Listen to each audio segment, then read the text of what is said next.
Come and get started on a new mission, a new direction, a new intention.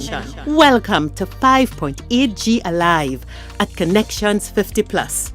I am Terry-Ann Joseph Brathwaite. And I am Jennifer Gibbons Joseph, catering to all your prospects in the third act of life. Economic well-being, social gratification, personal fulfillment. Join us on Wednesday at 6 p.m. on Connections 50 Plus Facebook page, YouTube channel, and on Gael the Caribbean.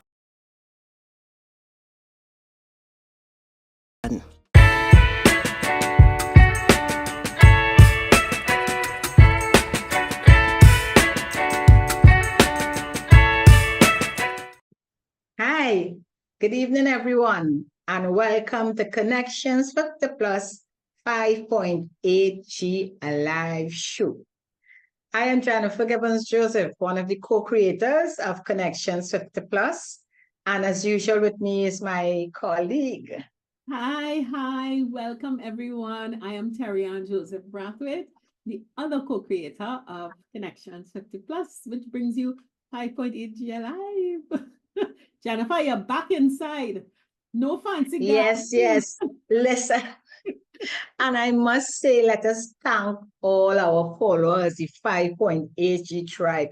We got some fantastic feedback about our series, the planting series. So I had a good time planting out. So I planted out everything. So my tomatoes are there, cucumber, the broccoli, the cauliflower, the pak choy, the what else? Kale.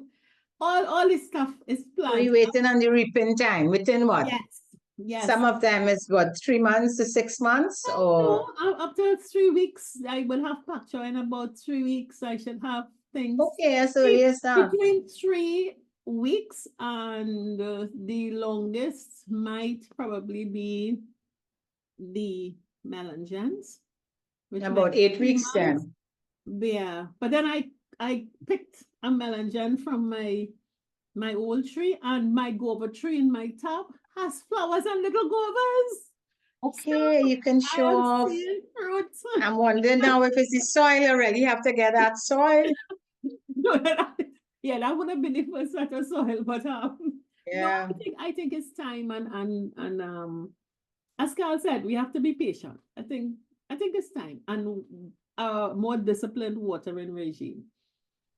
Well, I planted more of the herbs, and I must say, I did the seeds for the cucumber. Yeah. And they have, it started already. So looking forward for that. But what I planted more was the celery and the parsley. I did some shadow bunny. Nice. So mine mostly are the seasonings. Oh no, I mentioned that last week. I did buy sweet peppers. I bought some sweet peppers. So I planted those. Yeah. So hopefully in a few weeks I should have some sweet peppers. But I'm not putting anything directly in the ground. So I use in the pots and the troughs. Yeah. We do it the way we want to and we are comfortable with. And I think that was the point of it's easier for me to manage, and what I learned before, I had all of them in the shade. So now with the pots, I could move them towards they are now getting the sunlight that they require. Yeah. So we just hope that everyone learned something, and based on what you learned, you attempted something, and hey, let's get it. It doesn't matter you're in the ground, you're in a pot, or there's one plant or two, doesn't matter. Just get to doing something outside. So that was fun.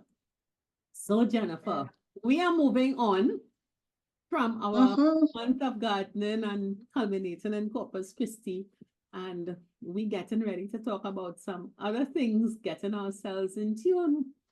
So we want you all to come back after the break. We're going in tune, and we starting a whole new series.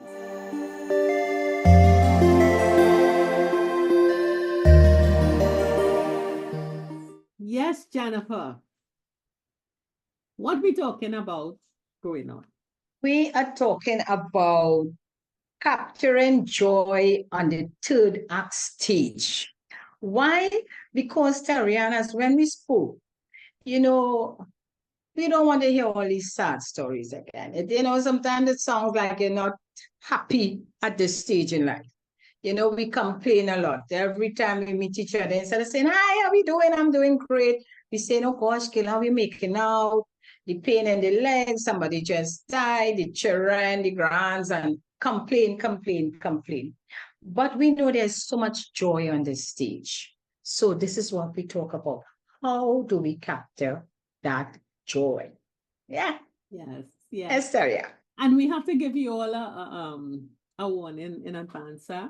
While we talk about capturing joy, this is a discussion that is going to aim straight at matters that are very sensitive to our hearts. Mm-hmm.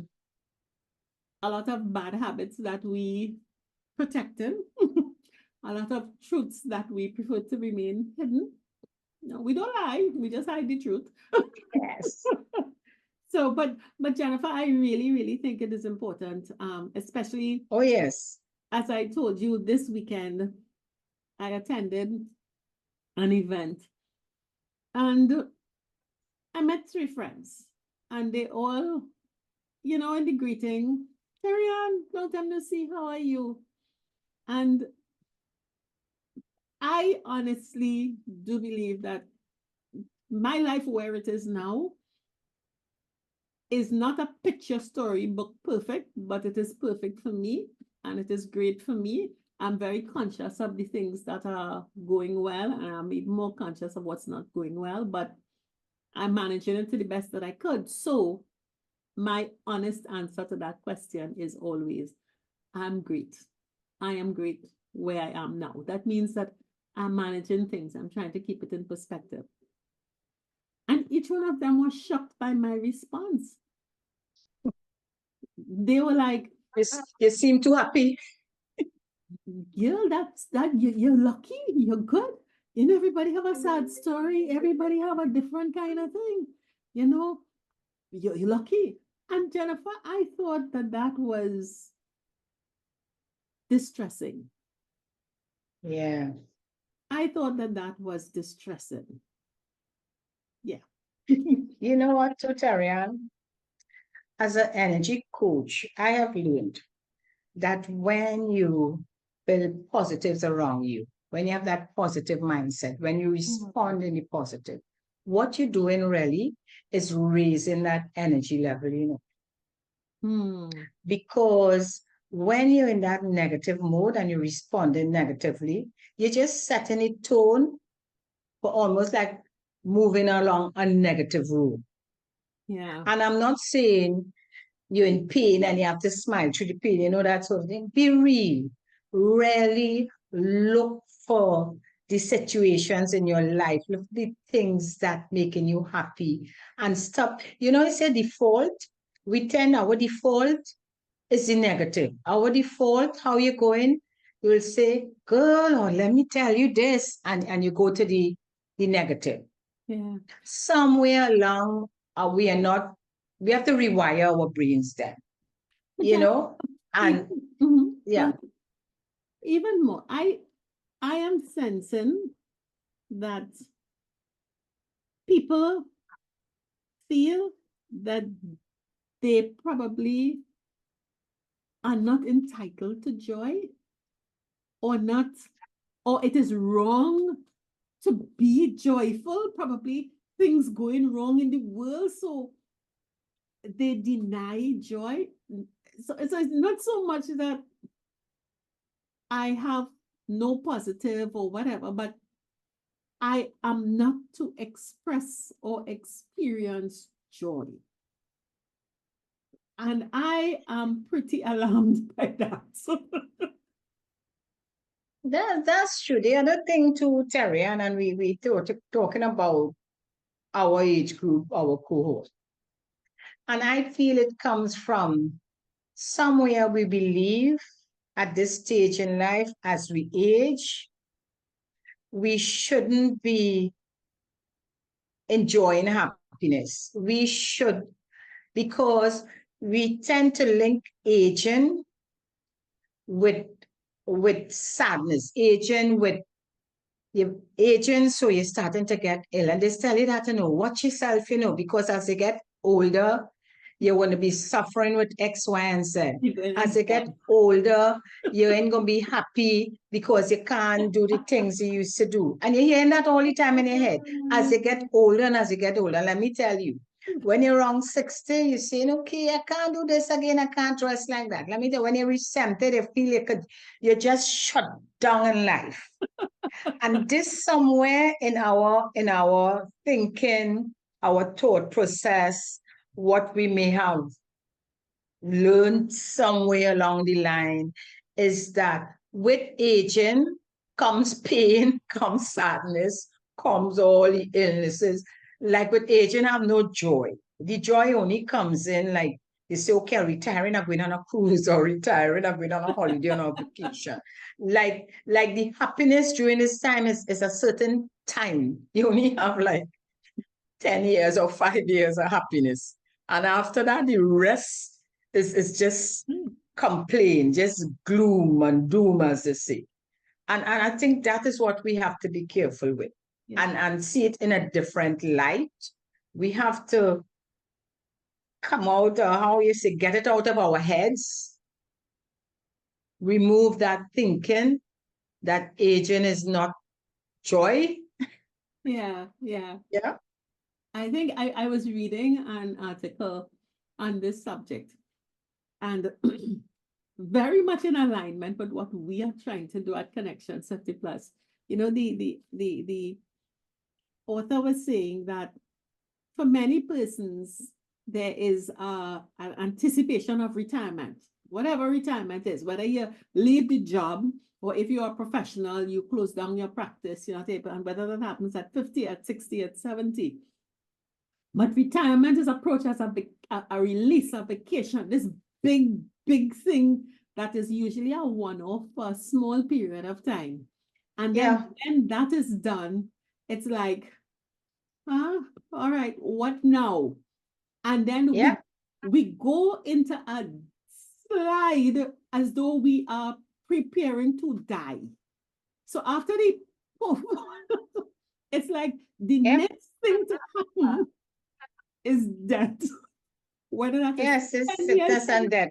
20 years, 30 years hence. And how we manage our minds, how we organize our activities, how we organize our relationships, it's as though we are not consciously aware that there is a whole period where we are living. And that's why we seem not able to capture joy, And we were talking about it, and we came up with about 3 things that we want to discuss that seems to be getting in the way of us capturing joy. And for these 10, 20, 30, 40 years that we may have, there's so much else to focus on other than what's at the end of it. So, Jennifer, the first thing we talked about is how much we get into our own way. Yeah. Because we have to create the life you want. You have to create that atmosphere. But many of us go in, or we aging, and we're going into this, just going in. We have no plan. I mean, I remember Carl talking about plan when we planting. Yes. Plan for life. Plant the garden. It's a life journey. It's a life journey. And we can't take it for granted that things will just go our way, the way we would want it. We're not even, some of us, even afraid to express what we want out of life, because we feel if we express it, we would be put down. And somebody will say, girl, man, where you going thinking like that at your age? People tell you these things. So from the start, how do we create that part to really capture joy, as we say, to enjoy our life? And my thing is that we have to reframe how we think, and we have to help our friends think differently. So, for instance, you mentioned Terria. You're out there and you're out there because you want to enjoy yourself and enjoy the event. You would think that everybody who left their houses to attend that same event doing that for joy. Yeah. You're doing that because you want to come out and enjoy life. But you come out and like if you're telling yourself, I shouldn't be enjoying this life, I shouldn't be doing this. So you come out and somebody's seeing you and you're happy and you're smiling and you're looking good because you came out to enjoy life. And because they approach you and you're happy going along, you're so happy. I know this may have happened to you. You can't be that happy, and that is where we have to, we say stop them in their tracks. Yeah, yeah. Or they From think, the time they think you're happy is go ahead. perfect. They think you're happy is Yeah, perfect. and it's not like that. You choose that happiness because you are living here already probably frustrated in the house for whatever reason, and you come out. You ain't coming out to frustrate yourself, and you're not coming out to let anybody else frustrate you and make you happy. Because listen to me, words can change your whole atmosphere and everything. So if you watch someone and instead of complimenting them and so, "Oh, I'm so happy that you're looking great," and all that. If you switch that to something by saying, "Oh God, why are you so happy? And so just died, or here the children are doing good, and they bring in that piece of news that will make you sad and go and change your whole mood." It's something else. Yeah, yeah. They actually, like if they're telling you, you shouldn't be there. You shouldn't, you shouldn't come, Yeah.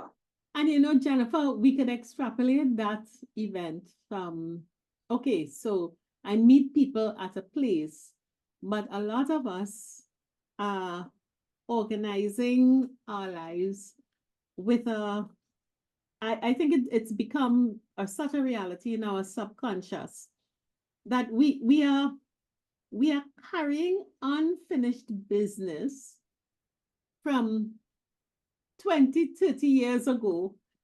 All right, so we may have had a goal when we were 30 or when we were 40. And life happens, life emerges. And of course, as life goes along, we modify, we change. And like now that we're retired and we have time, in our mind, we're going back to the original goal. And we sort of have discontent that, so why didn't I achieve this? Or why aren't my children doing what I expected them to do? And then we put a lot of energy into fixing something that is really not our business to fix in the way that we want to fix it. And a lot of our life energy is put into those projects that really have nothing to do with how we joyfully live.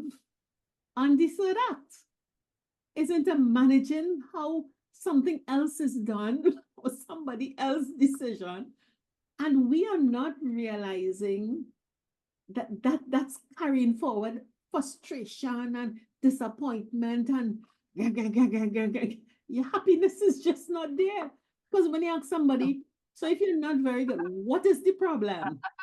The problem really have nothing to do with your life, it's somebody else's life. And it could be Terrian. So I may be watching you. Okay, so I just want to go back to us being out, enjoying ourselves in whatever situation, but we out there enjoying ourselves. And sometimes when someone greets you and they look at you, they're upset. Why they upset? Because they had, and you saying, they had that dream, that goal to always dress a certain way, look a certain way, be involved in a certain activity. But they never realized that goal. They reach this stage in life, and there you are, at that age, same age, enjoying the things that they always wanted to do, and they feel that they can't do again.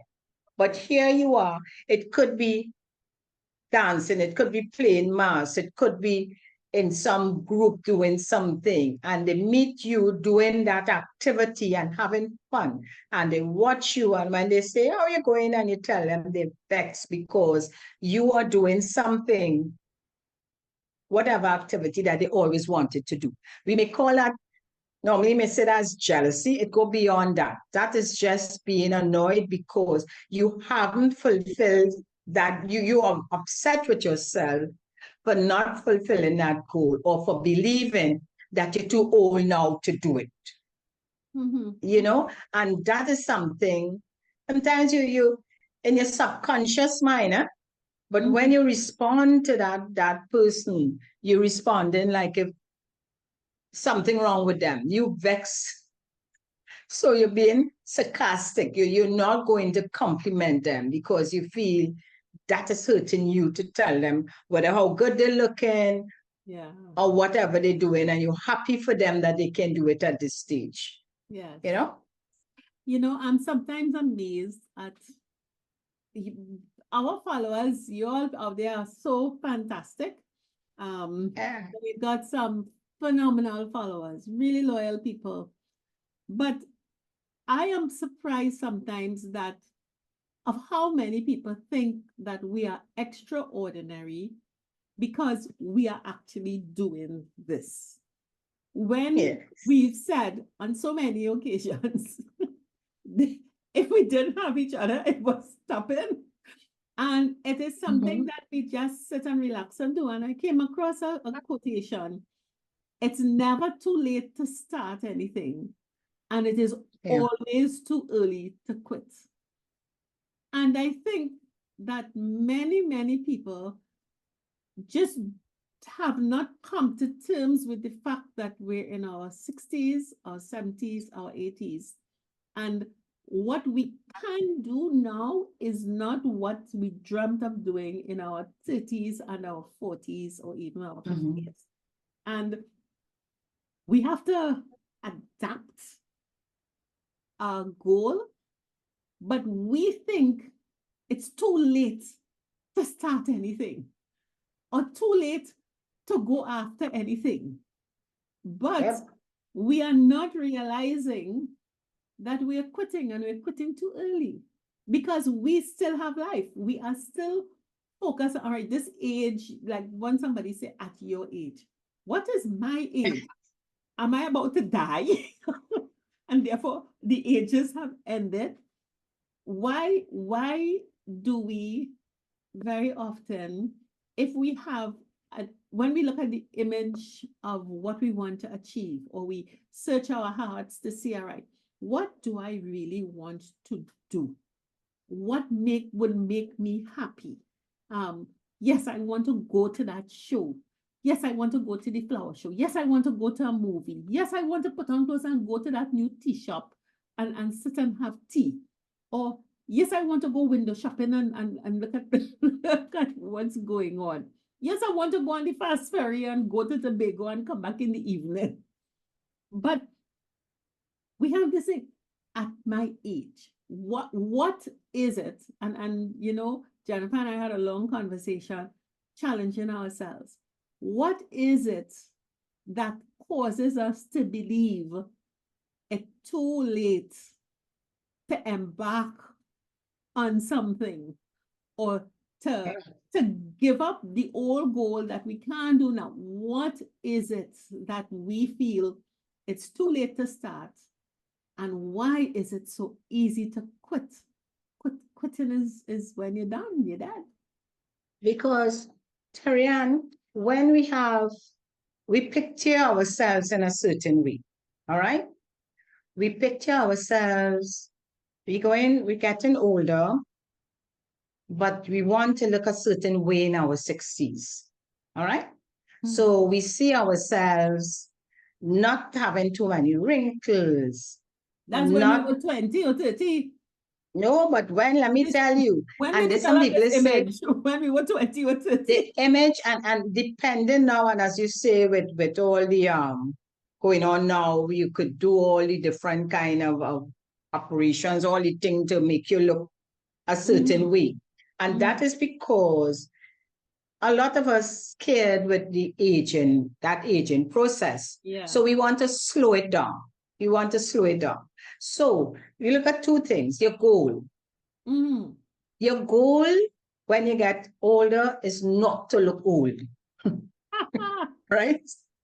Your goal is still, and normally you will say, and people will tell me, I remember I had I found was a beautiful photo and I sent to a friend of mine and she sent back and say, you know what? Your age showing up by your neck. You should use a scarf next time and it will give you that look, right? Now, I will say thick skin. So I just straight up and say, she has an issue, not me. You understand? But we have to be mindful, many of us, you don't want, for us, we don't want to look old. So because we don't want to look old, we prefer not get involved, not go to that dance or that party or something because too many young people will be in it and we look too old. I remember a friend told me, I tried to encourage her to come to one of our events. And she said, Jennifer, not being a rise for old people, right? Because, and she's my age, and my thing is, she said that because she feels if she comes and associate with old people, well, what she terms old people is that she People in her dating age herself. group. People in her age group. In her age group, she dating herself and she don't want to do that. So we all have a lot of hang-ups. Why we not stepping forward? Why we not pursuing certain goals? And we don't know also to shift the goals. And you were saying that. So at prior to 50, when I had the energy and still in maybe earning the level income, etc., I may have wanted to go somewhere or buy a certain car or whatever I want to achieve. I had that goal. But you realize things changing and you can no longer either drive that car, wear certain brands, do certain things. And then the time come before, they say before you know it, you're 60 or before you know it, you're 70. And you realize and you get depressed because you didn't achieve it. But you don't think of shifting it and saying, okay, I don't want to do this. I can do this because this will make me happy. Instead, you're stuck here, upset because you haven't achieved it. Yeah. And you're upset you haven't achieved it. And when you look around and you see others achieving it, whether they're your age or not, you're upset with yourselves. So I think we have to be more flexible. Shift, yeah, we could shift the goalposts. They say we could shift that goalpost and we can look at being, this is what it is. If you could afford to go and you do all the surgeries and different things to look, because let me tell you, at some stage, you're going to be looking old. What we call old, and why not?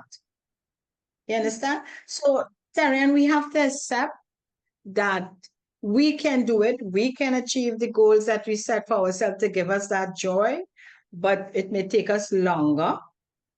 It may be a different model of the goal we have. It might be the same model, but we would find joy in doing it.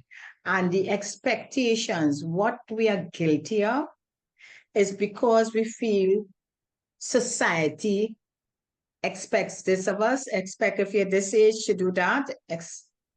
We have to be careful how we are guided by what terms, the social norms. And you normally ask, and in chatting, you ask that question, Jennifer, where that come from?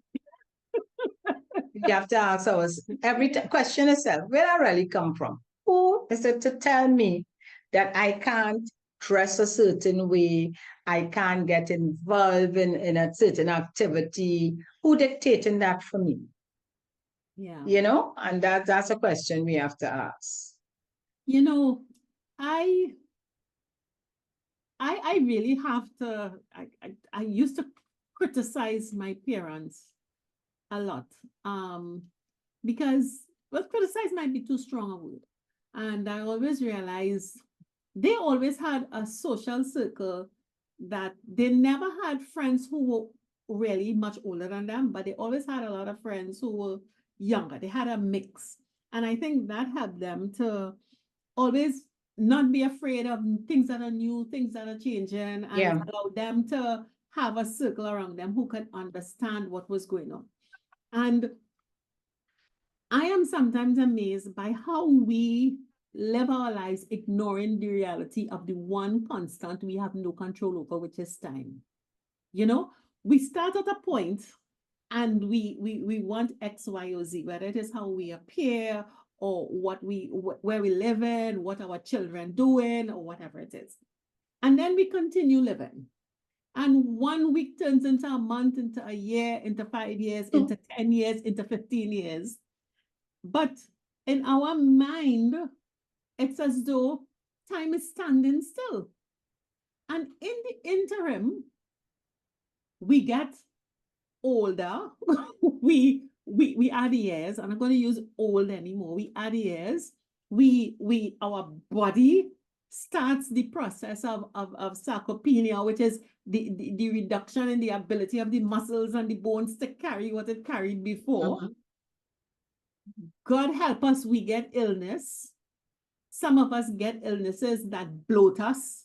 Some of us get illnesses that shrivel us. Some of us get illnesses that make us sensitive to sugar and salt. Some of us have hypertension. We have all kinds of stuff. And we know we have it because we actively medicating for and managing it. And we're going by doctor and we're spending money.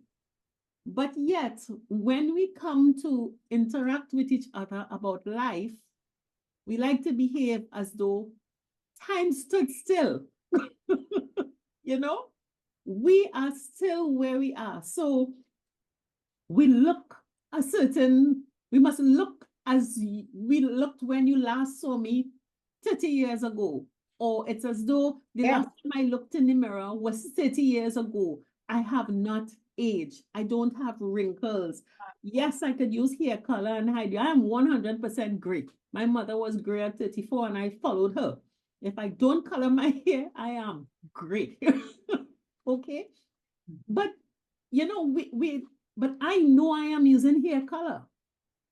I know what the color of my hair is. And if I don't color my hair, sometimes you all will see all the grays in front.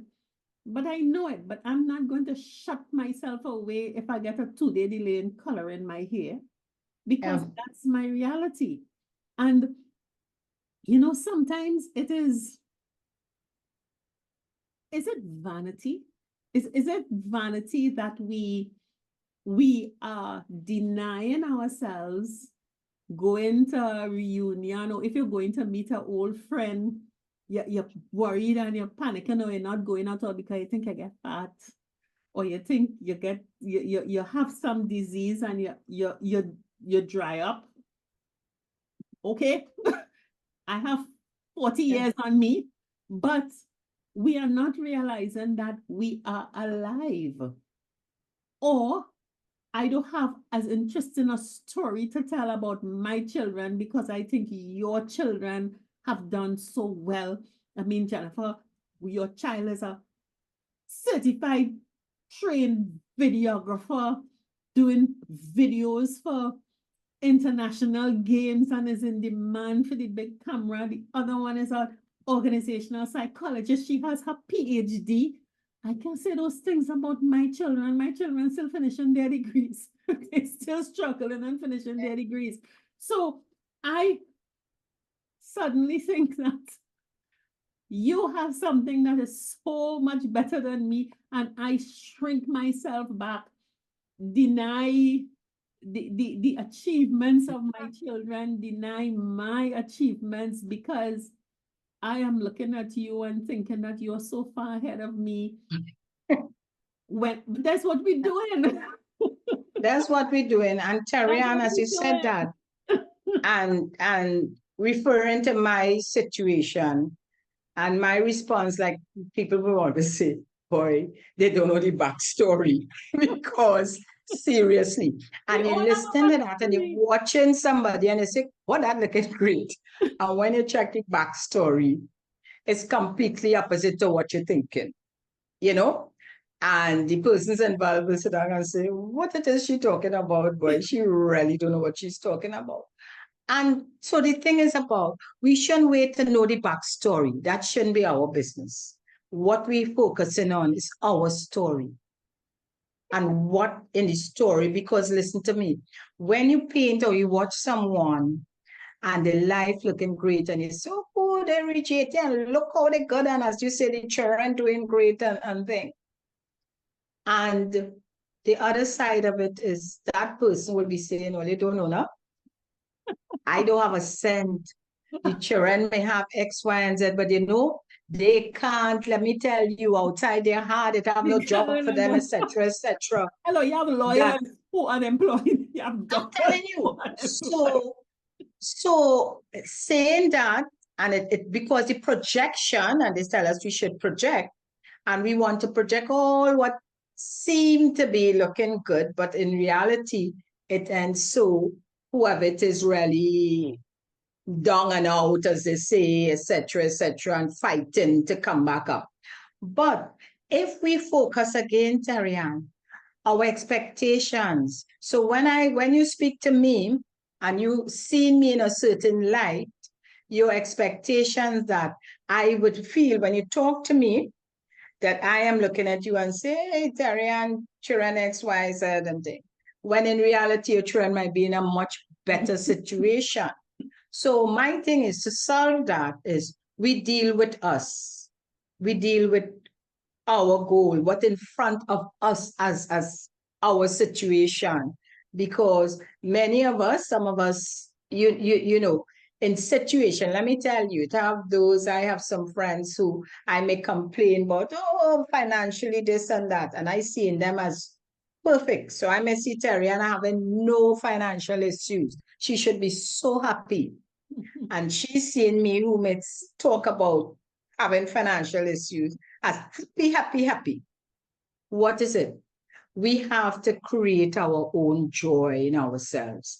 And we do it, and I'm saying we. You see, our age group, our cohort, I think we are so guilty of that, of wanting to prove that we have made it. So Yes. we have to be careful with the expectations and what we put outside there. Again, Tarian, because we have been taught that by the time you're 60, you retire, you get your little money. Don't care what position you're in, huh? You go on your holidays, you come back, you settle back. Some people may go back out to work or build a business, etc. But we expecting that your life should go smooth. So when you talk to someone, you expect them to say, oh, I did well, I did this, I did, and all achievements, only achievements, right? Because this is what you should have achieved certain things by 60, by 70, well, by 80, you should be sailing, you know? But let's face reality, Tarian. That is not reality. Don't care what your children, what the children have achieved or what you have achieved, that not helping in terms of this situation you're in. That is then. Let's look at now and how we're moving forward. And I would go further to say, let's not base our happiness and our joy on what the children would have achieved. That's great. We are happy for them. But now we are building. This is a different stage we are. This is on the third act stage. We are building our own happiness. And let me just mention that as I say about children. Ignore what Terry-Ann said there. She just using before in terms of showing my happiness. But what I try to do, I am not basing my life now at this stage on what your children would have done. We're happy and we're proud. But for me to move forward, building, right? As we say, capturing my own joy, it have to be me. It have to be what I like and what I enjoy. And we have to be careful. Is that vision And that goal that we had for our children, our spouses, or whoever, that it will impact negatively on our health when we realize it's not going our way. So my thing is focus now on what we want and what would give us the joy, and remove that age factor. Let me say one thing, Terry, and yourself. Accept the fact that, listen, some of us, all of us, have different types of ailment. I am on medication for one thing, somebody on medication for another thing. I have a friend, let me tell you, who complaining, and I used this reference before.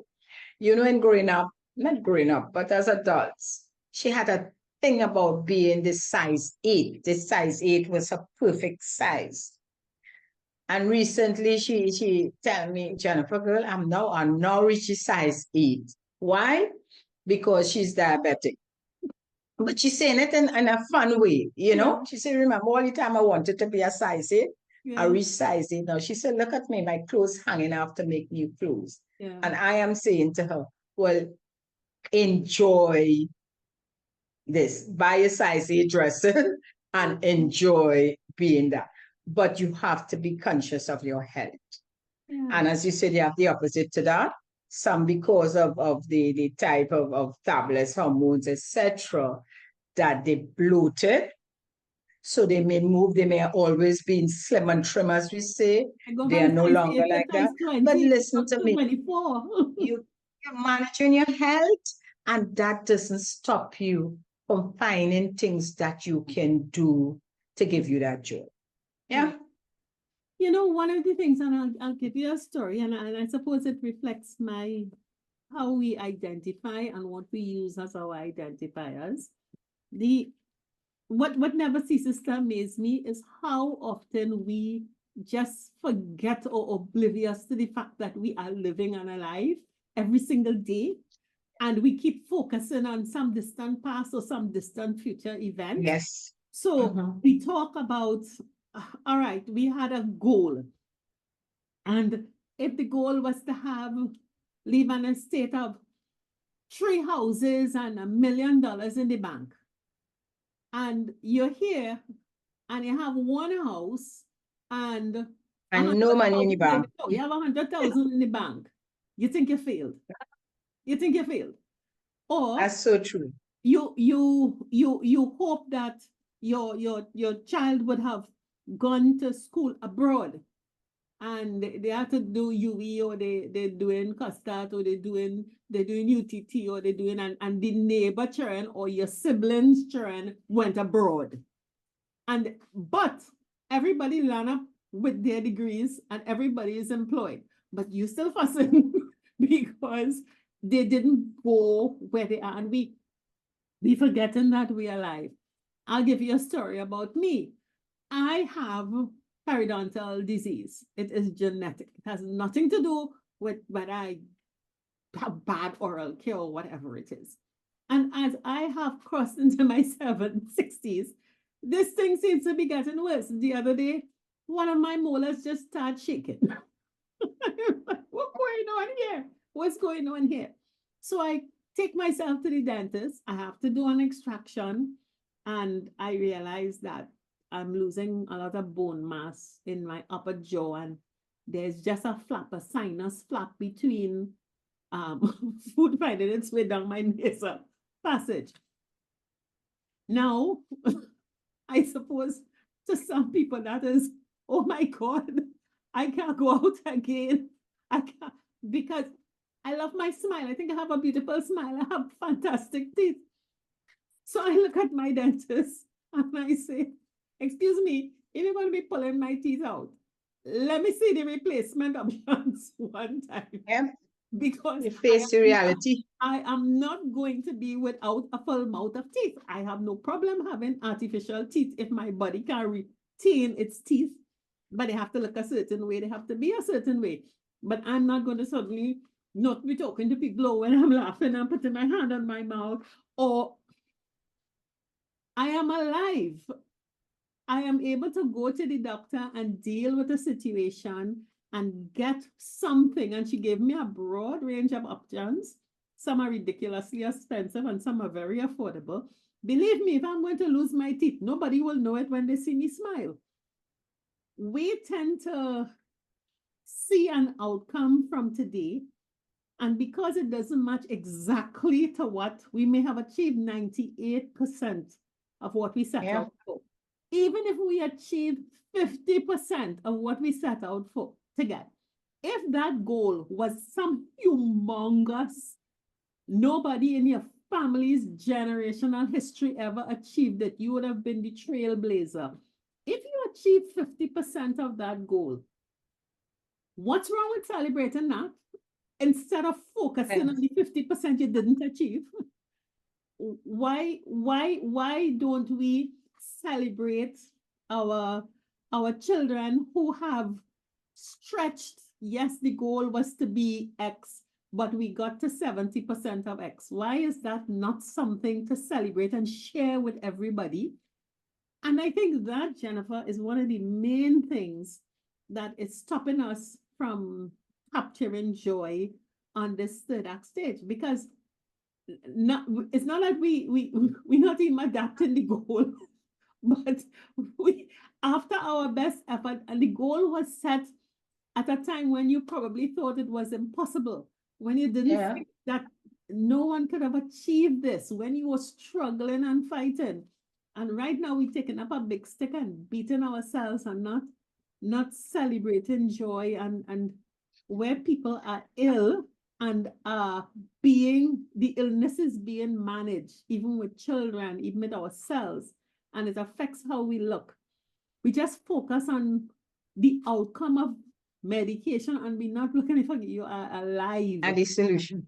Terry-Ann, I remember, you know, Mommy, when a lot of negative thoughts coming up, and Mommy used to refer to gatherings when she go and we say, what's happening? And she said that was really a pity party, meaning that everybody, instead of party where you're happy and you're gathering everybody happy, all you're doing is complaining.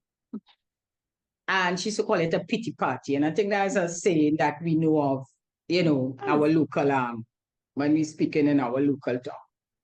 Because that's what you're talking about. Yeah. So you are understanding what your issue is and knowing there's a solution. And knowing after that, you don't even need to, nobody knows about it. You're in a party and you're enjoying yourself, you're smiling all the way. Actually, they have seen an ad now where you can go and create this nice smile. They fix your teeth and everything that you could be smiling nicely. So you have all these things now. But yet we tend to join the pity party. Right? So what we need to do now is recognize when we're in a pity party and move away and say, hey, we ain't going to be in this pity party. Exactly. Stop being part of the pity party. And that is a real issue, and I saying with us. And that comes from her saying, because what she's growing much older, and she goes somewhere and come back and she would say that. And that is because everyone around is a certain age and all they will talk about is why they have the whatever illness. And not, as you say, that thank God we could live and have fun because of modern medicine and all that. Hey, we could be out there and nobody would know that we have whatever ailment. Because you can't watch me, I'm going to have a great time in the party. You can't watch me and say, oh, Jennifer, on medication for this. Or this one had kidney problem, or Terry-Ann can't this, or this. No, guess why? Because you're not letting that take over. The fact is, I know though, and I say it all the time, I can't go no party or no any night. By 12 o'clock, I have to be in my bed because I will be sleeping on myself. But when I choose to go somewhere, it's because I know it's within my time. And and if it's 3 hours, I give myself 3 hours to have fun. Because I know after that, I can't Cool. So you see me during those 3 hours, I am having a great time. I get home, take a bath, lie down on the bed and say, thank you, Lord, I had a great time. Yeah. Instead of not going wherever it is, because I feel I will fall asleep, I can't drink, I can't listen to me, I can't do many things. I can't drink alcohol, I can't eat this, it have too much salt, it have too all kind of reasons. You just don't eat before you leave.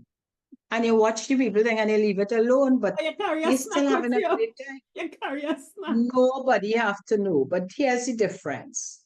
If from the time you reach, and I remember a situation like that, you know you're on a special diet, you know you cannot drink or do whatever, you decide to go to the party. That's like going to the carnival all inclusive and they have everything.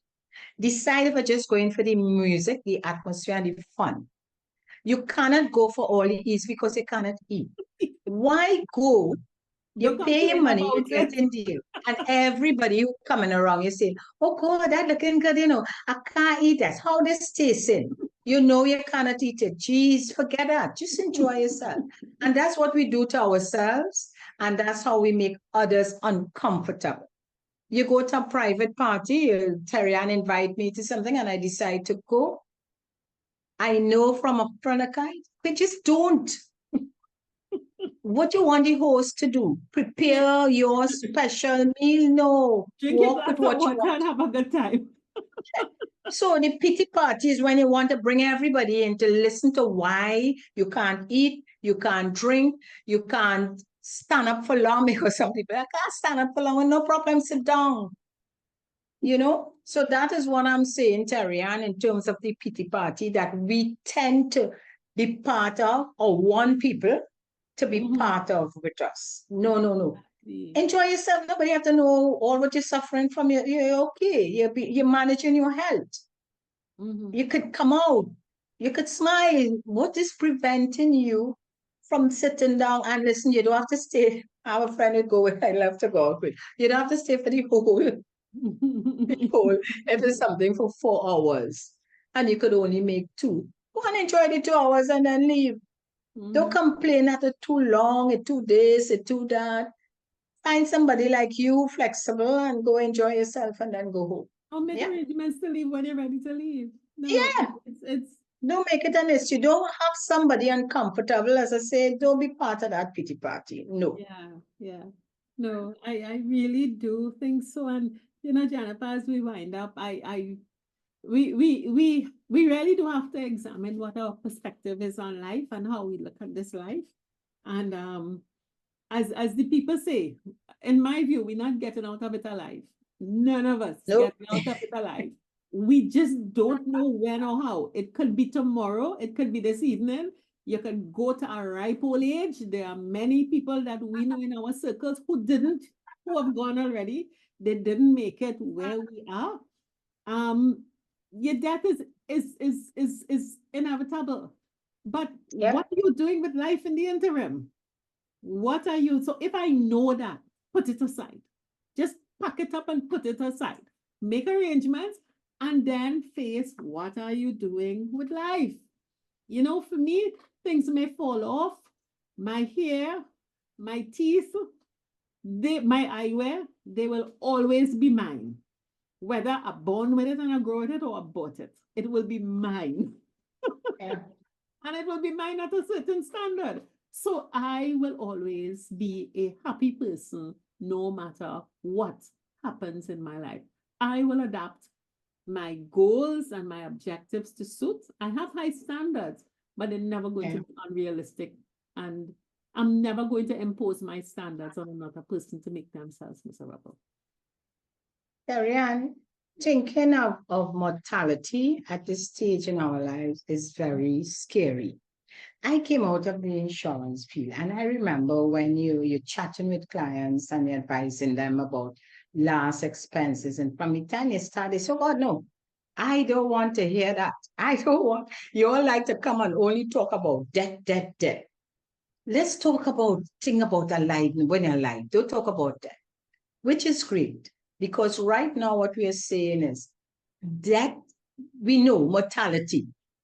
hey, we don't know when we're going to die. Instead of living in fear all the time, because from the time we get some ache, some pain, you fall down, something, the first thing come up is not that, oh gosh, I'm going to be okay. It's, oh God, I'm going to die. That's what we tend to say. Oh God, I'll die. I fall down and say, oh God, I ain't going to get up. We tend to do that. We ill. We don't have to be ill. We just going along and we say, oh God, we getting along in it. Just now we're going to be 80 hour time up. You know? Who tell you So that, God? the fatality is, say, don't talk about this. Say, don't talk about that now. Let's talk about life. We are talking about that joy and the living. You're living.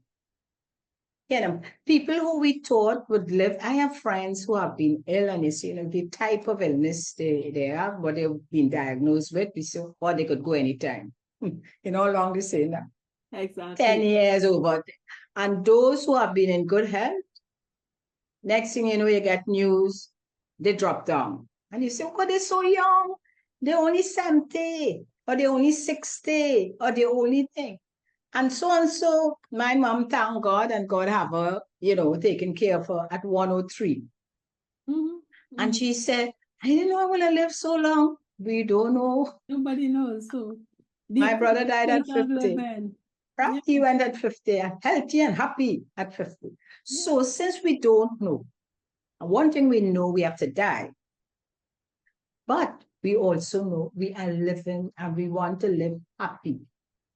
And right? we have You don't control want- over how we live. We have control over that. Yeah. Even if, and I tell people, even if you're bedridden, and I use mom at this stage, and she said, always grateful for life, always thanking, always looking for something to keep her going. Yeah. A lot of faith, a lot of prayers. The thing is, you're not going and you're making other people's lives unhappy because you're afraid to death. My friend is telling me that. She's in the medical field. She said, all these people who are afraid to death. No, don't focus on that. We're not focusing on death. Bye. Bye.